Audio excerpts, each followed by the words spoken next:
नमस्कार दोस्तों, मैं हूं शिवानी पांडे और आप देख रहे हैं 4 PM। दोस्तों, बिहार चुनाव के लिए अभी वोटिंग भी शुरू नहीं हुई है, लेकिन अभी से चर्चा होने लगी है कि बिहार की बागडोर किसके हाथों में जाएगी। अभी तो ये समझना मुश्किल हो रहा है कि चुनावी लहर किस ओर बह रही है, लेकिन बिहार का अगला सीएम फेस कौन होगा, इस पर सियासत गरमाई हुई है। महागठबंधन की ओर देखें तो आरजेडी ने तेजस्वी यादव के नाम पर मुहर लगा दी है, जबकि कांग्रेस अभी इस पर खामोश है। भाजपा और गोदी मीडिया इसको बड़ा मुद्दा बना रही है, जबकि असली आग तो एनडीए में लगी हुई है। एक तरफ जेडीयू कह रहे हैं कि नीतीश सीएम बने रहेंगे, लेकिन भाजपा का प्लान तो कुछ और ही मालूम पड़ रहा है। ऐसा लग रहा है जैसे मोदी और शाह ने नीतीश कुमार को ठिकाने लगाने की पूरी तैयारी कर ली है और उनके इस प्लान में चिराग पासवान साइलेंट प्लेयर की भूमिका में नजर आ रहे हैं। इस प्लान का खुलासा खुद चिराग पासवान ने अपने एक हालिया इंटरव्यू में किया है। तो दबे शब्दों में क्या कह गए चिराग पासवान, बताएंगे आपको इस वीडियो में। देखिए, पिछले दिनों इंटरव्यू में जब अमित शाह से पूछा गया था कि अगर बिहार चुनाव में एनडीए जीतता है तो क्या आप मुख्यमंत्री नीतीश कुमार को बनाएंगे। इस पर अमित शाह ने जवाब देते हुए कहा था कि अरे मैं कौन होता हूं किसी को मुख्यमंत्री बनाने वाला। गठबंधन में बहुत सारे दल हैं, चुनाव के बाद जब हम सभी एक साथ बैठेंगे तो पार्टियों के नेता अपना नेता तय करेंगे। बस शाह का इतना कहना बिहार की राजनीति में भूचाल आ गया। जेडीयू के साथ साथ एनडीए के बाकी सहयोगी नेताओं की तरफ से भी बयान आने लगे।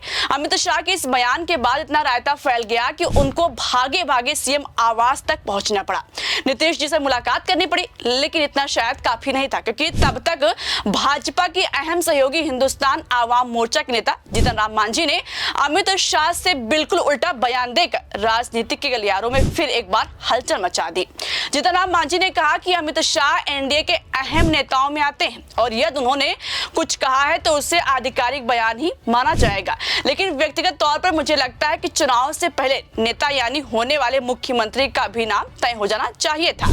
जबकि अमित शाह के इसी बयान को लेकर जब चिराग पासवान से सवाल पूछा गया तो उन्होंने साफ कह दिया कि वो अमित शाह के बयान से पूरी तरह सहमत हैं। अब शाह और चिराग के बयानों ने साफ कर दिया कि भले ही नीतीश मोदी के आगे कितना हाथ पैर जोड़ ले, लेकिन भाजपा ने चिराग के साथ मिलकर नीतीश को ठिकाने लगाने का प्लान तैयार कर लिया और इसके बदले में भाजपा चिराग को केंद्रीय मंत्री से भी बड़ा पद देने वाली है, यानी तोहफा देने वाली है।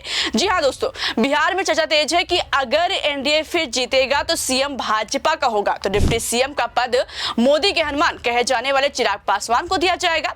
इसको लेकर जब चिराग से एक इंटरव्यू में पूछा गया तो चिराग ने कहा कि मुझे लगता है कि ये सारे विषय ऐसे हैं जिनका समय से पहले चर्चा करने का कोई मतलब ही नहीं है। अभी सरकार पहले बन जाए। उन्होंने आगे कहा कि हम लोग एक एक करके अपना काम करेंगे, पहले बड़ी जीत तो मिल जाए, उसके बाद देखेंगे किस दल का कैसा प्रदर्शन रहता है, उसके आधार पर किस दल की क्या भूमिका होगी ये तय किया जाएगा। इस इंटरव्यू के बाद से एनडीए में तहलका मच गया है। नीतीश की रातों की नींद उड़ गई होगी।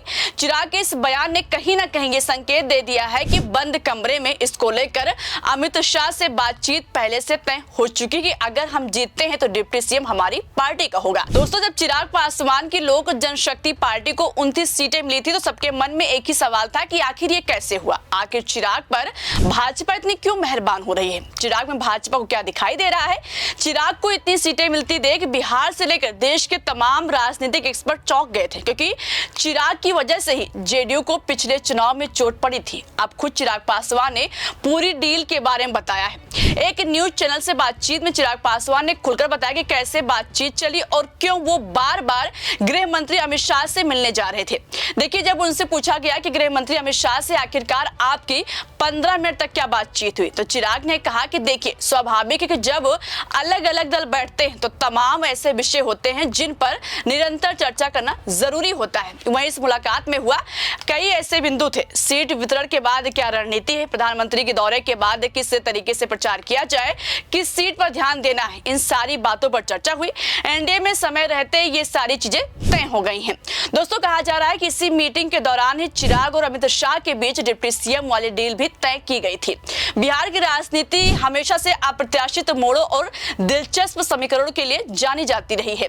इस बार भी हालात कुछ ऐसे ही बनते नजर आ रहे हैं, जहां भाजपा और जेडीयू का गठबंधन बाहरी तौर पर भले ही मजबूत दिखे, लेकिन अंदर खाने सब कुछ ठीक नहीं है।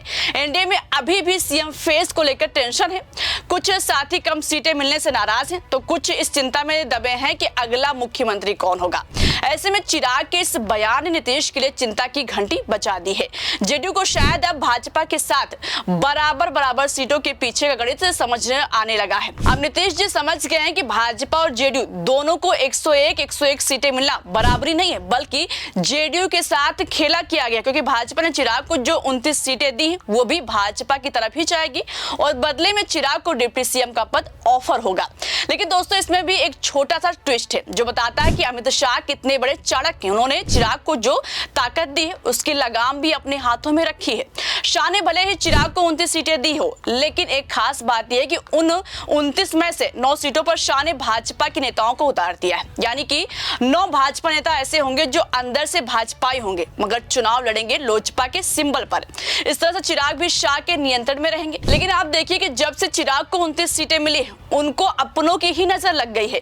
पहले 29 में से 9 सीटों पर तो भाजपा के प्रत्याशी उतार दिए गए, फिर नामांकन पत्रों की जांच की प्रक्रिया के दौरान चुनाव आयोग द्वारा चिराग की पार्टी के एक प्रत्याशी का नामांकन पत्र ही रद्द कर दिया गया। दरअसल सारण जिले की मढ़ौरा विधानसभा सीट से चिराग पासवान ने भोजपुरी फिल्मों की मशहूर अभिनेत्री सीमा सिंह को टिकट दिया था। सीमा सिंह भोजपुरी सिनेमा की एक जानी मानी हस्ती हैं। उनके गानों और डांस वीडियो ने उन्हें भोजपुरी इंडस्ट्री में एक पहचान दिलाई है। चिराग पासवान को उम्मीद थी कि सीमा सिंह जैसे लोकप्रिय चेहरों को उतार कर वो मढ़ौरा में जीत दर्ज करेंगे और भोजपुरी दर्शकों का वोट एनडीए के खाते में जाएगा। लेकिन चुनाव आयोग ने सीमा के कागजातों को फर्जी बताकर उनका नामांकन पत्र ही खारिज कर दिया। सोचिए, चुनाव आयोग जो खुद भाजपा के इशारों पर नाचता है उसने भी चिराग के उम्मीदवार का पर्चा रद्द कर दिया। इसको लेकर भी दबे शब्दों में कहा जा रहा है कि इसके पीछे मोदी और शाह का हाथ है। बिहार की राजनीति में इस वक्त जो उठापटक चल रही वो सिर्फ चुनावी हलचल नहीं बल्कि सत्ता की गहराई तक फैली साजिश का संकेत देती है। नामांकन प्रक्रिया खत्म होते होते ही जो तस्वीर बन रही उसमें साफ दिखता है कि भाजपा और जेडीयू के बीच सब कुछ ठीक नहीं है। अमित शाह का बयान, चिराग पासवान की प्रतिक्रियाएं और नीतीश कुमार की चुप्पी, ये तीनों मिलकर उस अनकहे तनाव की कहानी बयां करते हैं जो एनडीए के भीतर धीरे धीरे सुलग रही है।